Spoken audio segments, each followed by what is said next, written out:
Phloem.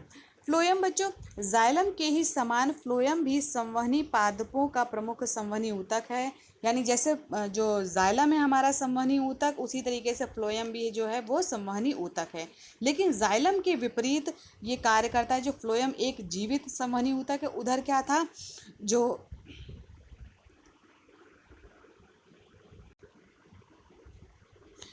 Xylem था वो बच्चों मृत था। केवल पैरेन्काइमा, जो जाइलम का पैरेन्काइमा था वो जीवित था, बाकी सब मृत थे। लेकिन फ्लोएम जो है वो जीवित संवहनी ऊतक है।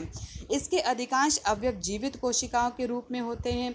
फ्लोएम जैसे जाइलम में 4 प्रकार के अवयव थे, उसी तरीके से फ्लोएम में भी 4 प्रकार के अवयव हैं। पहला है चालनी नालिका, दूसरा है सह कोशिका, तीसरा फ्लोएम पैरेन्काइमा और चौथा है फ्लोएम फाइबर। तो पहला है बच्चों चालनी नलिका यानी कि सीव ट्यूब। चालनी नलिका फ्लोएम का प्रमुख संवहनी तत्व है। ये नलिकाकार लंबी रचनाएं हैं जो चालनी नलिका तत्व के एक के ऊपर एक क्रम में व्यवस्थित होने के कारण बनती हैं। चालनी नलिका तत्वों की सिरे की भित्ति चालनी पट्टिका बनाती है। ये पट्टिका छिद्रित होती है। कैसी होगी बच्चों? छिद्रित होगी। ठीक है, ये देखिए छिद्र पाए जा रहे हैं इसमें। जो चालनी नलिका है, इसमें देखिए ऊपर ऊपर जो छिद्र हो रहे हैं यानी चालनी पट्टिका पाई जा रही है। ठीक है, तो इन जीवित कोशिकाओं में सेलुलोज से बनी पतली भित्ति पाई जाती है। यानी इनमें क्या हो रहा है, उधर लिग्निफाइड हो रहा है, इधर सेलुलोज की बनी पतली भित्ति है।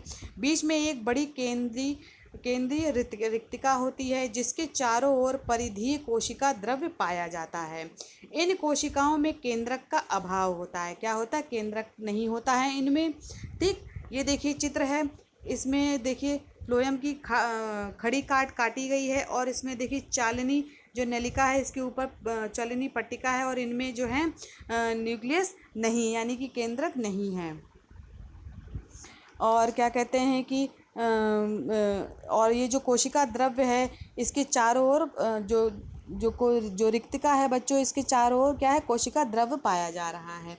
ठीक है, अब देखिए बच्चों दूसरा है जो चित्र है वो चालनी नलिका। आप इसको अनुप्रस्थ काट आप देख सकते हैं। तो अनुप्रस्थ काट में क्या है कि जो चालनी नलिका है दिखाई दे रही है आपको, सह कोशिका दिखाई दे रही है, मृदुक कोशिका दिखाई दे रही है, चालनी पट्टिका दिखाई दे रही है, छिद्र दिखाई दे रहे हैं। ठीक है, और उधर जो डी पार्ट है इधर अनुलंब काट है फ्लोएम यानी फ्लोएम का। ठीक है, जो सह कोशिका या सखी कोशिकाएं हैं यानी कि ये भी जीवित कोशिकाएं होती हैं जो चालनी नलिका के साथ ही पाई जाती हैं। इन कोशिकाओं में बड़ा स्पष्ट केंद्रक या सक्रिय कोशिका द्रव्य होता है, यानी कि इसी में ही कोशिका द्रव्य पाया जाएगा और केंद्रक होगा। यानी जो सह कोशिकाएं हैं वह चालनी नलिका के बीच स्थित अनेक प्लाज्मोडेस्मेटा यानी जो 2 कोशिकाओं के बीच में जो छेद होता है यानी आपस में जिसके द्वारा आदान प्रदान होता है पदार्थों का, उसे क्या कहते हैं? प्लाज्मोडेस्मेटा कहते हैं। तो दोनों की कोशिका द्रव्य संबंधित होती हैं। इन कोशिकाओं का सक्रिय केंद्रक चालनी नलिकाओं की क्रियाओं का भी नियंत्रण करता है। बच्चों जो सह कोशिकाएं होती हैं वह चालनी नलिका दोनों एक ही आरंभक कोशिका यानी इनिशियल सेल से उत्पन्न होती हैं। ठीक है, यानी उनकी जो उत्पत्ति है एक ही कोशिका से होगी। ठीक है, जिसको इनिशियल कोशिका कहेंगे या आरंभक कोशिका कहेंगे। तीसरा आता है बच्चों फ्लोएम पैरेन्काइमा। ये जीवित पैरेन्काइमा कोशिकाएं हैं जो फ्लोएम में उपस्थित होती हैं। जो फ्लोएम फाइबर है बच्चों, ये एक मृत कोशिकाएं फ्लोएम फाइबर हैं। उधर जो था मृत को क्या कहते हैं, उसमें भी मृत कोशिका पाई जा रही थी। जो जाइलम फाइबर था इसमें भी जो जाइलम फाइबर है मृत है। ये दृढ़ कोशिकाएं यांत्रिक शक्ति प्रदान करती हैं और ये जो हैं क्या करेंगे, फ्लोएम को मतलब कि क्या कैसे शक्ति प्रदान करेंगे, यानी कि यांत्रिक शक्ति प्रदान करती हैं ये।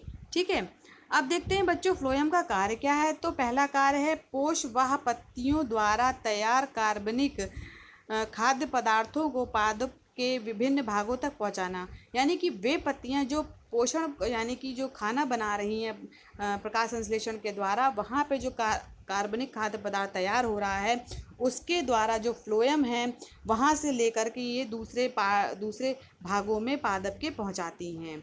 ये एकमात्र ऊतक है जो पादपों को यांत्रिक शक्ति संचयन प्रदान करता है, यानी कि यही एक ऊतक है जो पेड़ पौधों को यांत्रिक शक्ति जो है संचयन प्रदान करता है। ठीक है, अब देखेंगे बच्चों जाइलम और फ्लोएम में अंतर क्या है। तो जाइलम प्रमुखता मृतक ऊतक है और जो फ्लोएम प्रमुखता जीवित ऊतक है।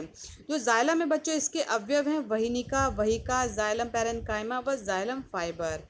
केवल फ्लोएम पैरेन्काइमा जीवित अवयव है।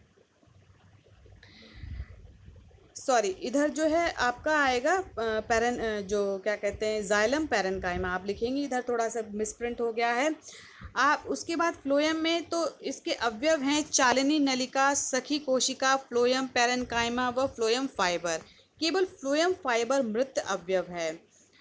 संवहनी ऊतक जाइलम में वहिनिका व वहिका हैं और संवहनी भाग जो है वो चालिनी नलिका है फ्लोएम में।